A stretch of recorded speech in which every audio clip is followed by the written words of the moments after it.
Hello and welcome to Daily Politics on Trust TV. On this program, we discuss issues around politics, policy, and governance. I am Hamza Idris. The President Bola Tinubu administration is at a crossroads as officials explore various options to shore up the dwindling financial standing needed to deliver on the promises made to Nigerians. This challenge prompted the hasty but necessary removal of fuel subsidy, hike in electricity tariff, and the controversial cybersecurity levy. Though yet to change the government's financial constraints narrative, the policies have come under public criticisms. This has left the government with the difficult options of reviewing the policies in some instances, reversing them through the back door, or withdrawing them completely to douse growing tension in the country. The question is, are all these policies options in bad shape and devoid of positive impacts? While we search for answers to this puzzle, there are agitations in many quarters because of the continued crackdown on bureau de change operators, whose security operatives like the EFCC believe are behind the dwindling fortunes of the Naira, a development that until recently was said to have been responsible for the temporary rebound of the ailing currency. At present, the Naira trades at over 1,500 Naira to a dollar at the official market.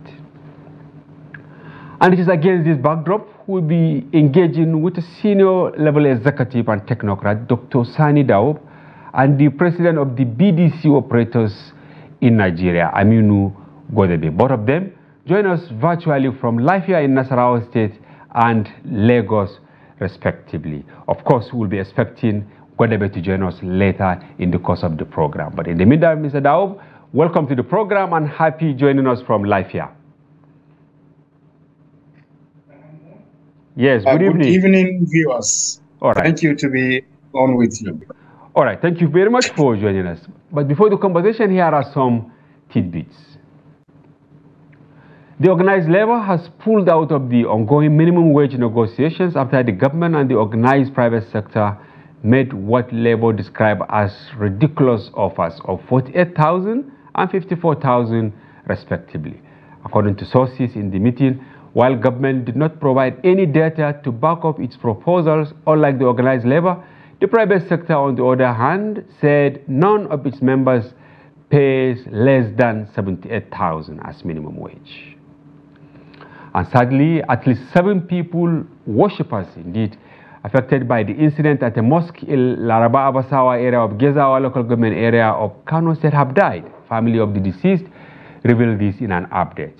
Earlier in the day, AIG Umar Mamman Sanda, who led a delegation of security personnel, including the Commissioner of Police and the Director of State Service, to the Murtala Mohammed Specialist Hospital in Kano, said the injured are being treated. He said what happened was not associated with any act of terrorism, but a skirmish that arose as a result of distribution of inheritance among siblings. He therefore called for calm as the matter has been taken up by the security operators, adding that the state government is doing everything possible to provide medical care to the victims on admission. Daily Trust had reported how the attacker, identified as Shefiu Aminu, invaded the mosque during Subhi prayer. According to a member of the community who asked not to be named, there were about 40 worshippers in the mosque at the time of the attack. A Federal Capital Territory High Court in Abuja on Wednesday granted the immediate past governor of the Central Bank of Nigeria, Godwin Emefiele, bail of 300 million following his arraignment on the unlawful redesign of the Naira notes. Emefiele was accused of approving the printing of 682.5 million at the cost of 18.96 billion. The anti-graft agency also said the embattled former governor unlawfully approved the withdrawal of 124.8 billion from the Consolidated Revenue Fund of the Federation, among others.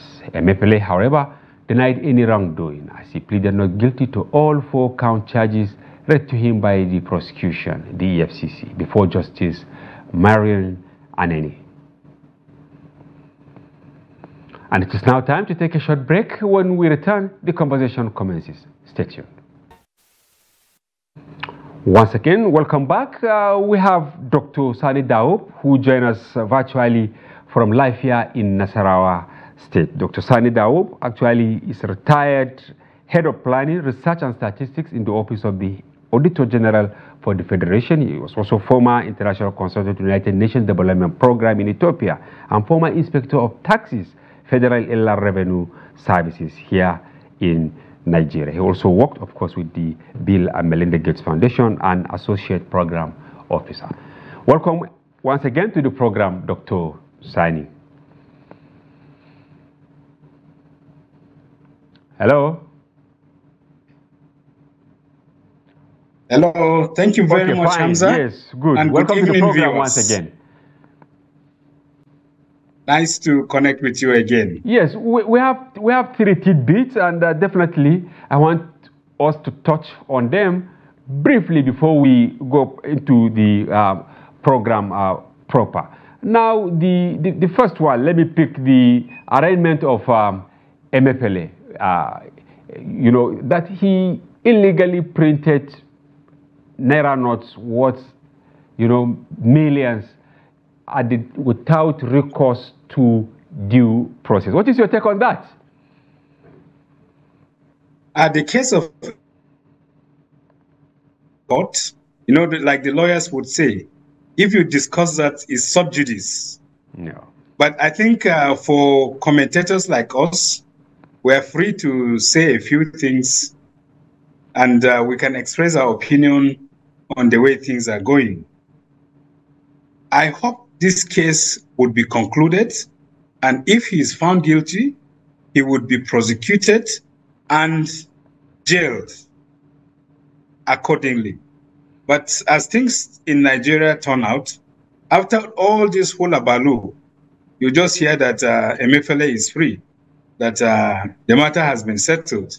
And I hope this won't be the same case, because the investigations have generated a lot of interest among Nigerians. So Nigerians are really looking forward to see what this government can do in handling this issue. And it shouldn't be handled as a political issue, but let the case be handled on its merit. I think that is what is very important, rather than trying to find him guilty by force or by ever. Let this case be handled by merit, and when judgment is delivered, Nigerians will be happy with the decisions of the court and the judgment, whatever it turns out to be. But I think from the facts and evidences that have been reeled out, there are lots of questions to be answered by MFLA, and I think the whole matter will be decided at the end of the day by the courts and the defense counsel. All right, thank you. And earlier in the day, the organized labor worked out of talks with the federal government because they were offered 45,055 or thereabout as minimum wage. Can you chip in on this serious controversy? Is it actually a living wage, 48 or 45,000 from the federal government to its worker? To be very honest, when you are talking of a living wage for an average Nigerian with an average family of 4, 48,000 is far, far below what can take care of an average family. Probably that might just be enough for the transportation or for paying house rent in a month for an average family to be comfortable. I think the labor, I don't think they are even honest in their approach to the dealings on the minimum wage. Because they blow hot and cold. They just blow hot and cold, you know? And at the end of the day, they virtually withdraw and leave the workers at their mercy. The next thing you will hear is that maybe as accusations will go on that maybe they have been settled to accept whatever is being offered. So Nigerian workers have lost confidence even in the leadership of the current NLC and the TUC that are engaged in this negotiation. And I think they have to be very serious. And if they really want Nigerians to take them serious, they have to show that sincerity and transparency in the discussion and the way they handle the issue. This is not a political issue. The issue of wage is an economic issue. So it should be treated as an economic issue. They should sit down with the government, the Office of Statistics, and come up with something that is reasonable. Look, wages are increased by the May Day declaration by Vice President Kashima that 25% will be the increase, maybe pending the negotiation on the wages. Whereas tariff in different areas, electricity, transportation, fueling have increased by between 300 to 500%. So what is the 25% increase going to do in terms of wages? So I think they should have even been patient and wait. Let the discussion and the negotiations conclude and then let them announce something, rather than making, I'm sorry to say, a caricature of themselves during the May Day celebration. Thank you. The last information we got from the side of government ahead of today's walkout by the labor was that wages or salaries will be based on productivity. Will that work in Nigeria? Oh my God. What is the measure of counting the productivity of every public officer? Is that really, really effective even in the public service? Maybe to some extent you can talk about, yes, in the private sector, the issue of productivity can be taken very seriously because there are performance measures introduced by employers over their workers, and they do appraisals and assess the performance of their own workers. But in the civil service, you have people who don't even go to work for months, and yet they are paid salaries.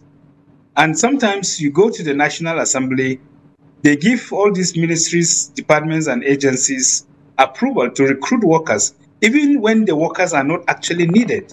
So by the time you engage these people, they are redundant, they have no work to do, they even become frustrated, and some of them will just hang on.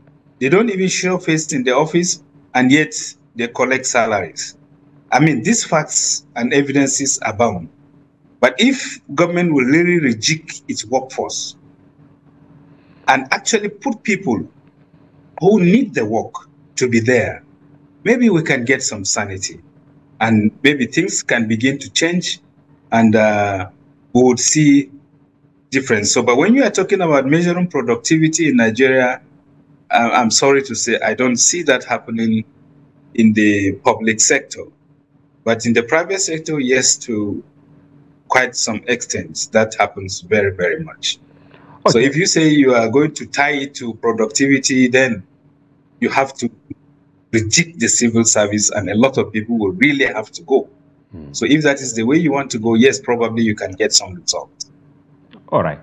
Finally, on a sad note, of course, you're attending the Nasarawa Economic Summit. But in Kano, Northwest, something happened in the early hours of the morning when a young man, went to, mosque, pour petrol and then set it ablaze while about 40 worshippers were inside observing the Subihi prayer. Is there a nexus between this and actually frustration in the society? I don't think that is frustration. That is a pure criminal act. That is purely an act of terrorism. It's not about frustration. This is far, far beyond that. And I think people should understand that whenever we look at security issues and take it with levity, these kind of things would continue to happen.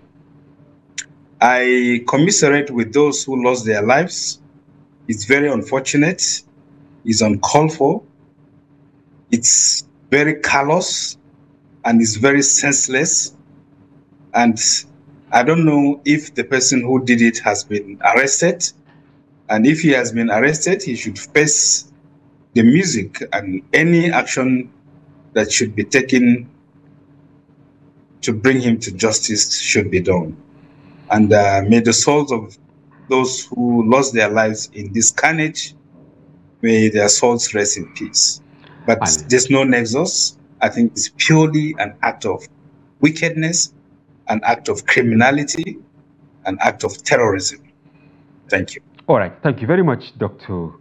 Sani Dawop. Our topic of discussion today, of course, is FG's tax regime and the battle to save the Naira. And you served as former inspector of taxes, the Federal Inland Revenue Service. So I will start with this question. What is your view on the economic direction of the Tinubu administration? Yeah, Hamza, that's a very interesting and a very, very pertinent question. So far, you will realize that when this government first came in, they didn't deem it necessary to set up an economic team.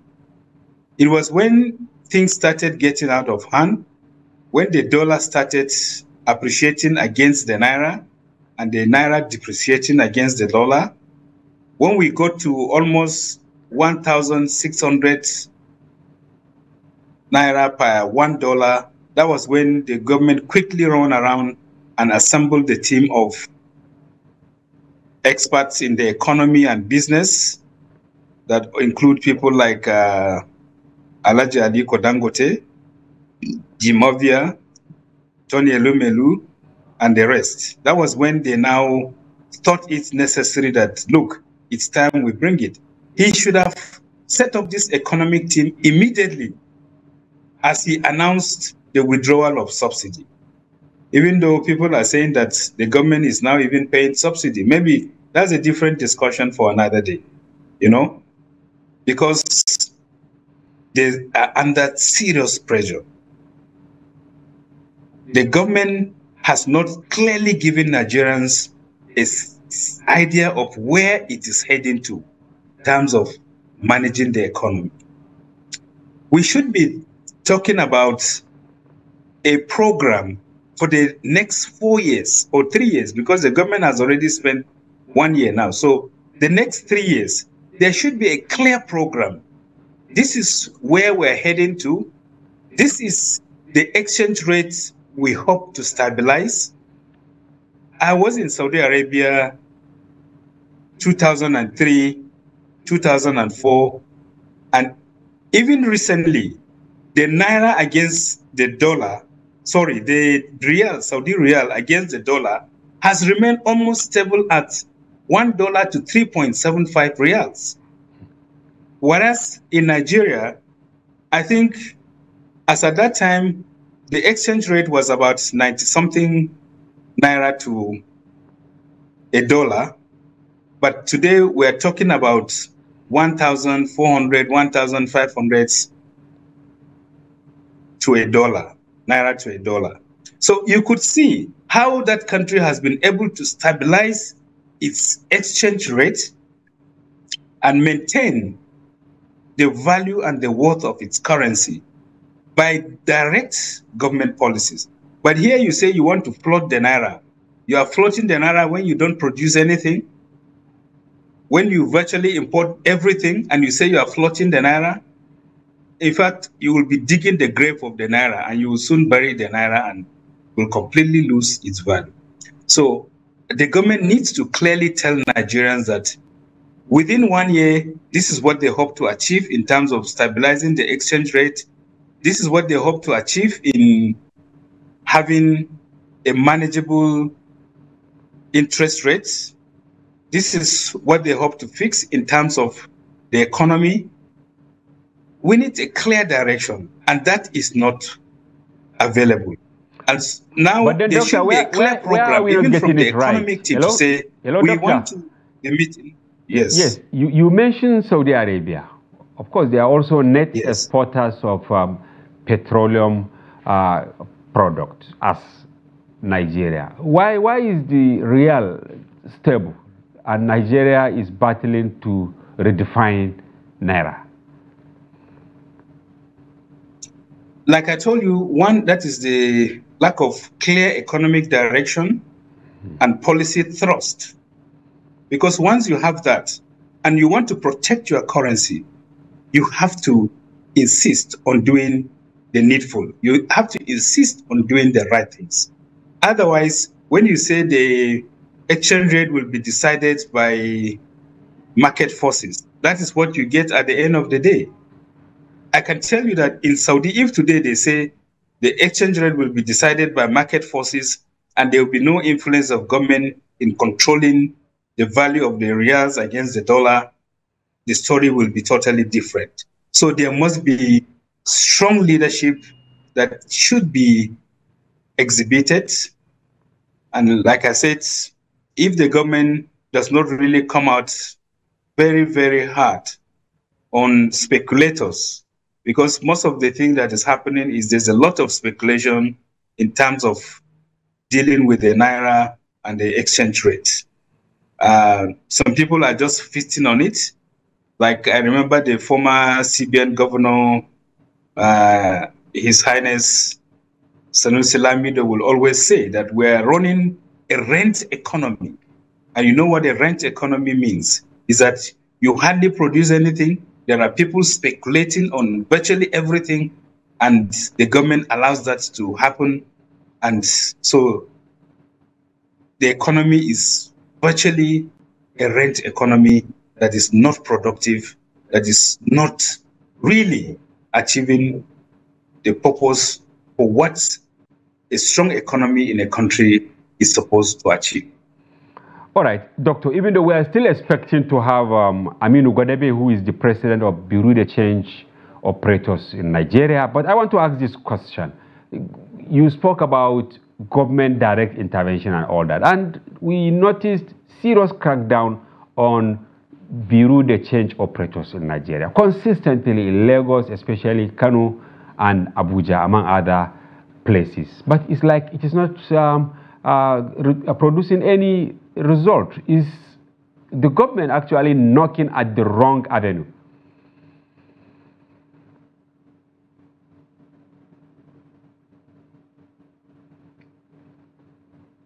Yes. Hello? Hello, can you hear us, Doctor? Yes, I can hear you now. Okay, you had the question I asked?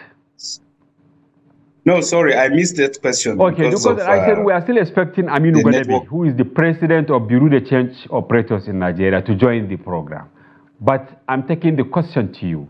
The issue of intervention by government. We've seen EFCC, DSS, and others storming, offices of Bureau de Change operatives, arresting them, and all that, because there were claims that they were behind the collapse of the Naira. But up to now, we didn't see any tangible result from that crackdown. Can we say government is actually attacking the wrong avenue?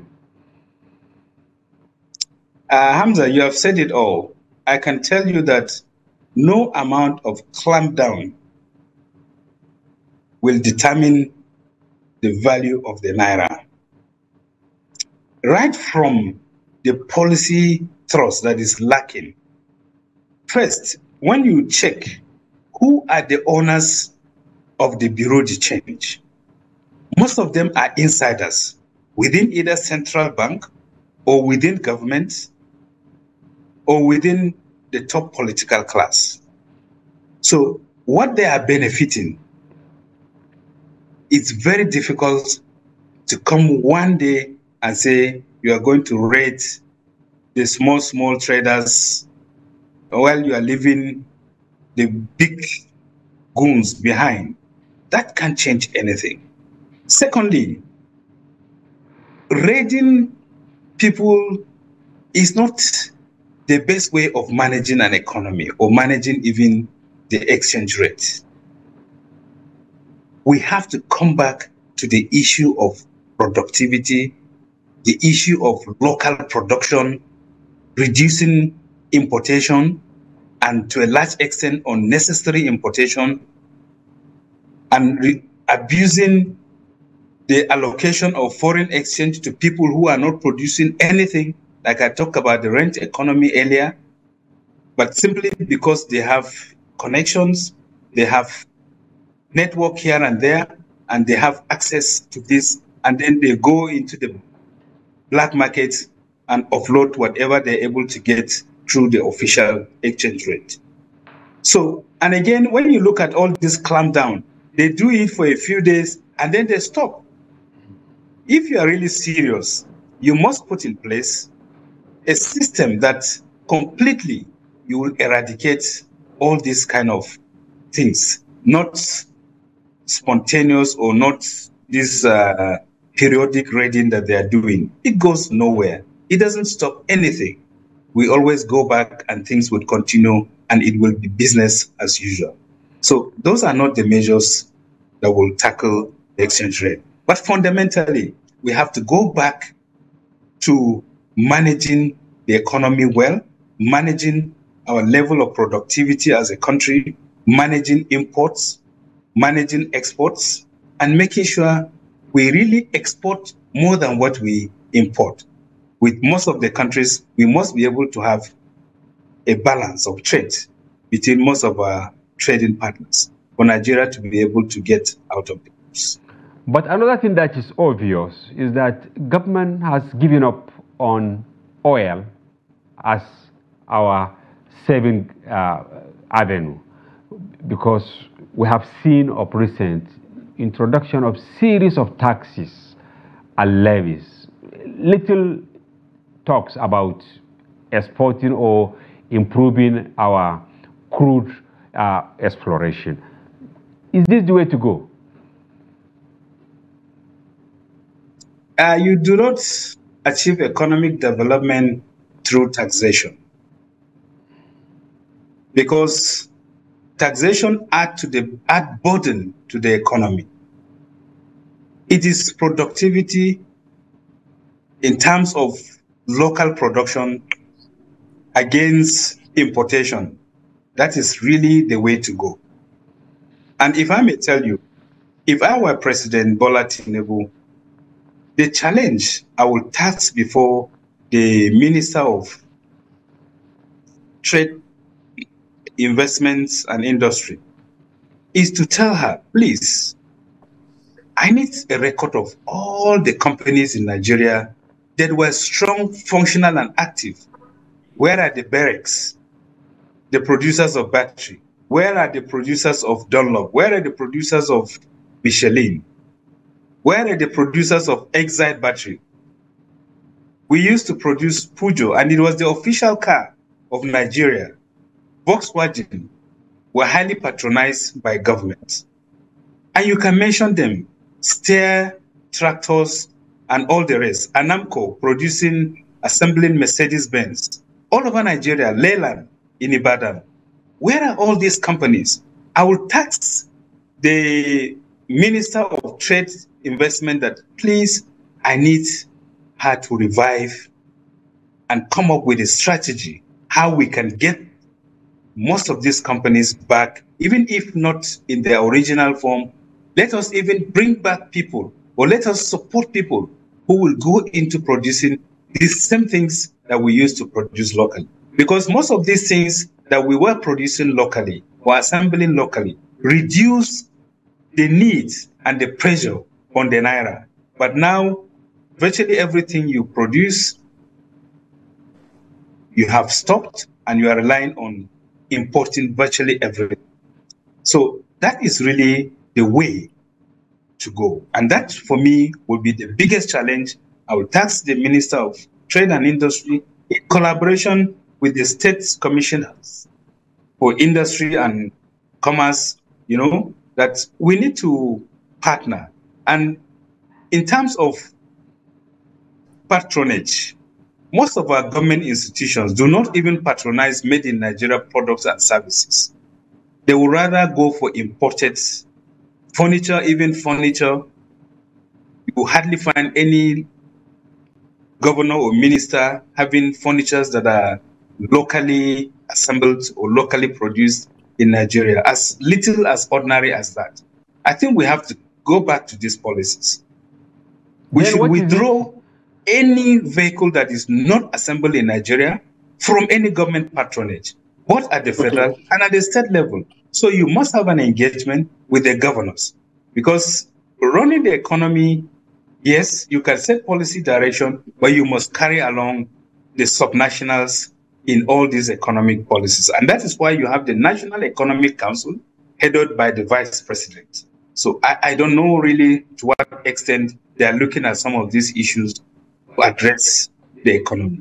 You and read so something taxation very is important, not the best way to go. Doctor. Yeah, you spoke about bringing back companies that vacated the country. Over the years, each administration, speak about foreign direct investment, attracting investors and all that. Where are we not actually getting it right? Just recently, the vice president had to make a detour to come back. He was heading to US, all about investment. The president was in Netherlands. On his way to Saudi Arabia, he had to use commercial aircraft because they said his aircraft developed problem. Back home, if you come to the National Assembly, even today they debated about buying another aircraft or whatever for the president, while they also use SUVs that they import, that they actually not assemble here in Nigeria. What is it we are doing that is not correct, and how do we go about it to bring back, foreign direct investment?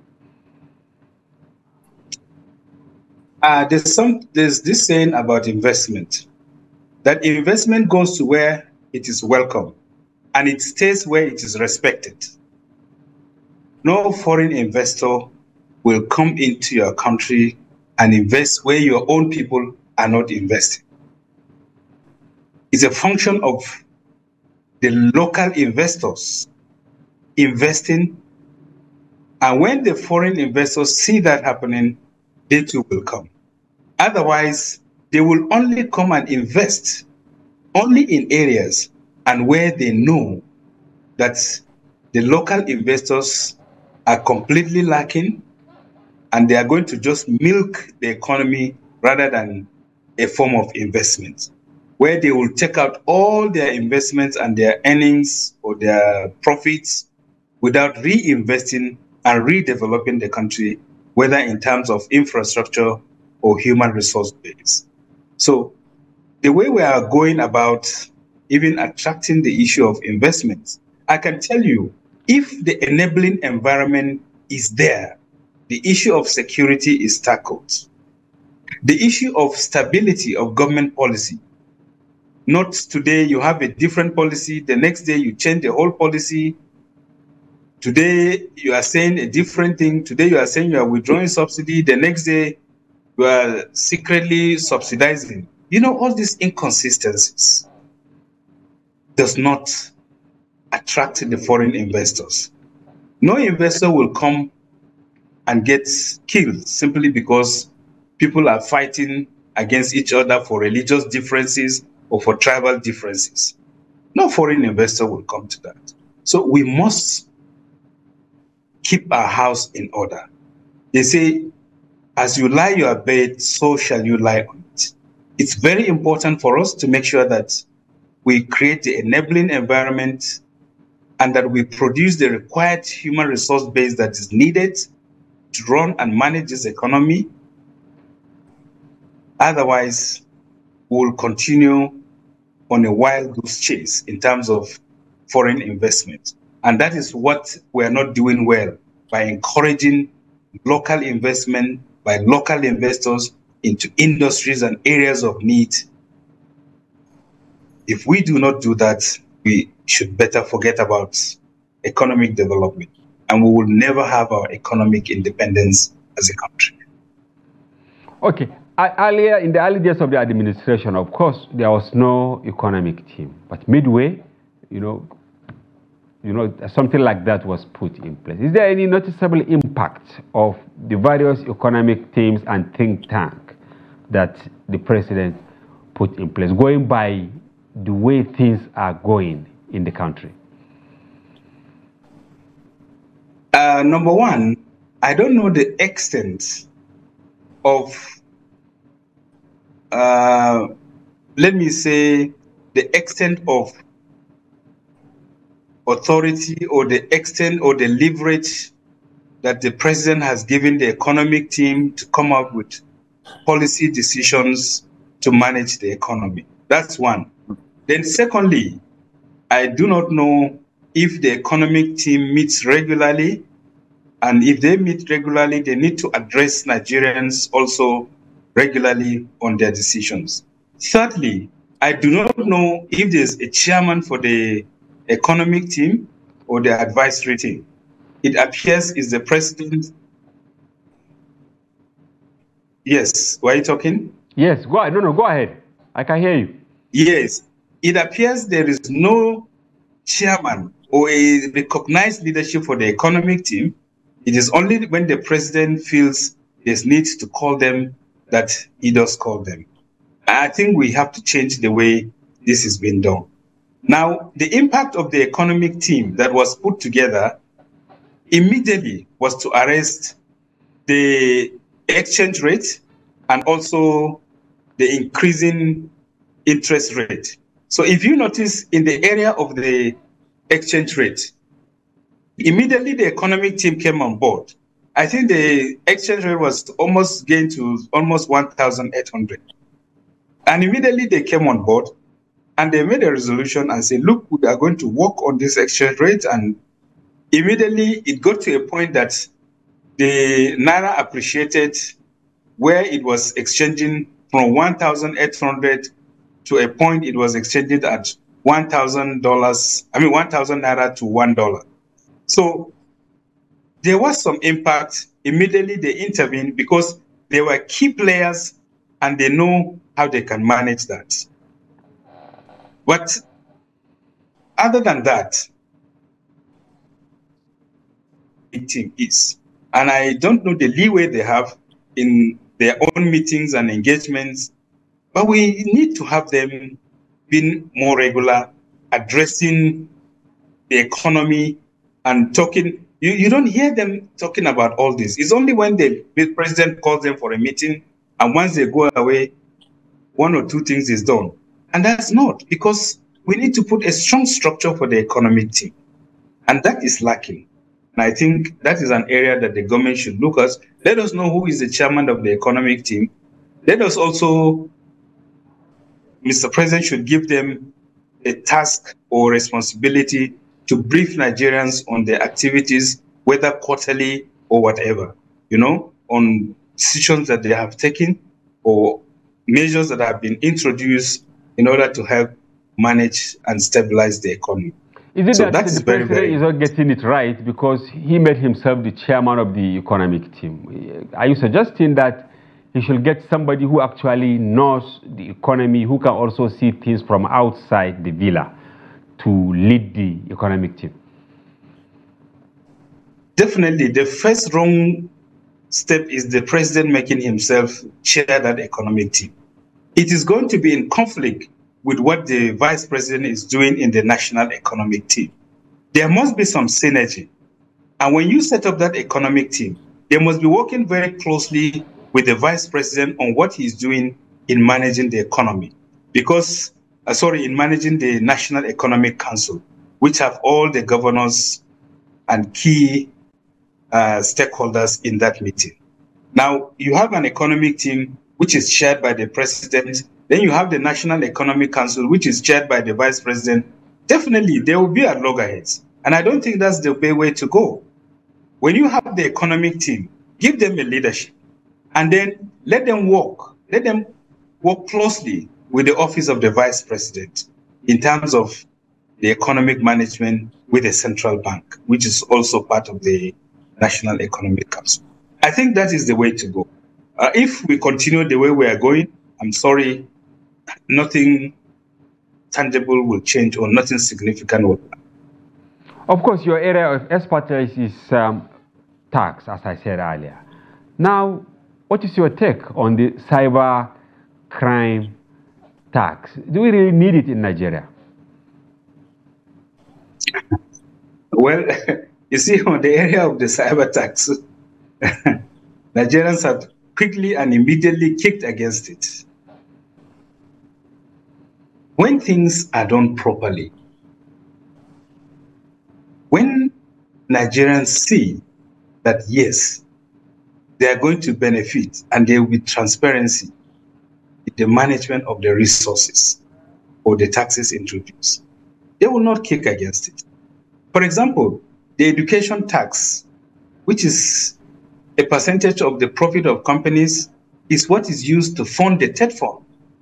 When you look at what that tax is doing to the education sector in Nigeria, you will appreciate it, because they put even the universities on their toes before they're able to access these funds. So that tax has added value to the economy, has added value to education. But this cyber tax, that cyber crime or cyber whatever tax that the government wanted to introduce, it wasn't well defined, it wasn't well packaged, and the whole thing fizzled out.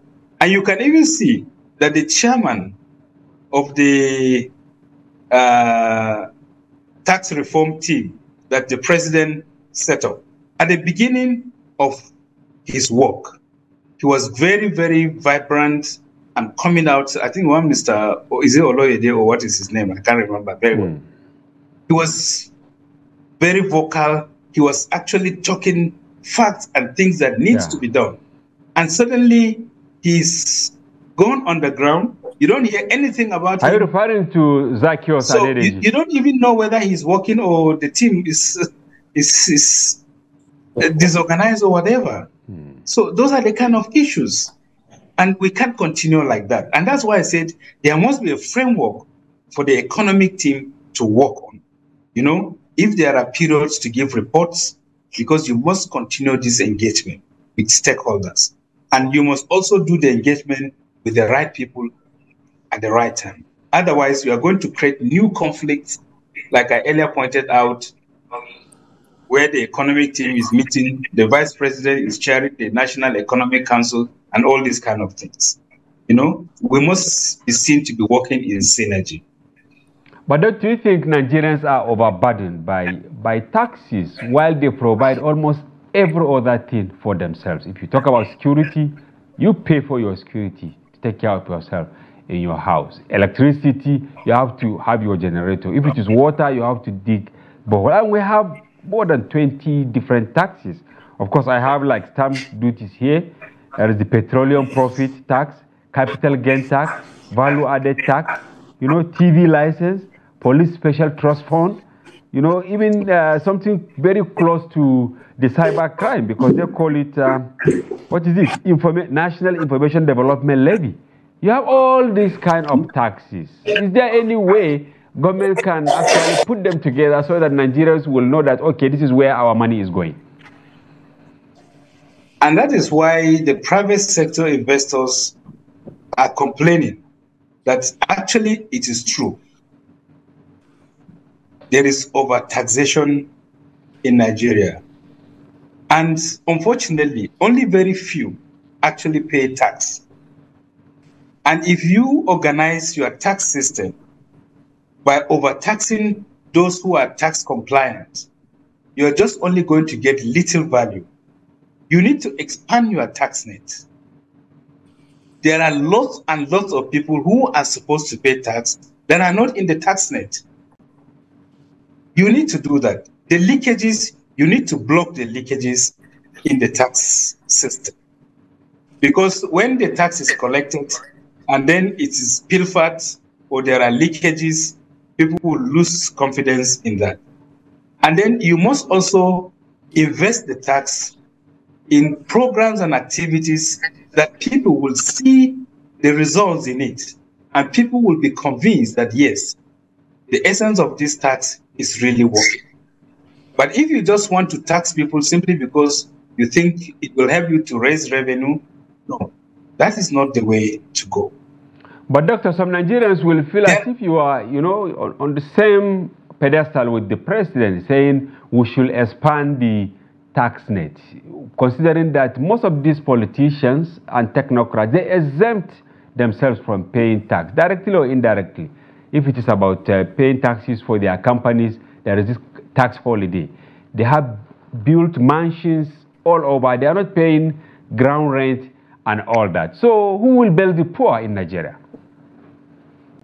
Well, you know, that is the problem with government, and that is the problem we're having with the issue of managing our policies as a government. That is the truth. I must tell you, the private sector is overburdened with excessive tax. And I told you that is not the way to go. Like many experts who know the implication of this will tell you that no, we do not overtax the economy, the people in production, simply because you want to raise more money. There are so many ways you can go about this. Okay. And the way that the government is going about it is not right. One, I talk about expanding the tax net. I've talked about managing the leakages.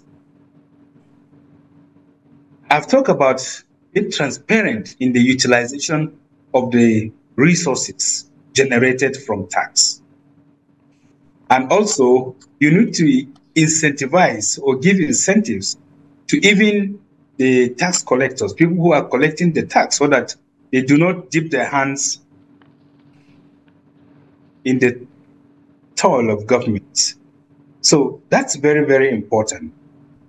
And if you don't do that, you just end up complicating issues, whereas you are trying to make a headway to simplify issues.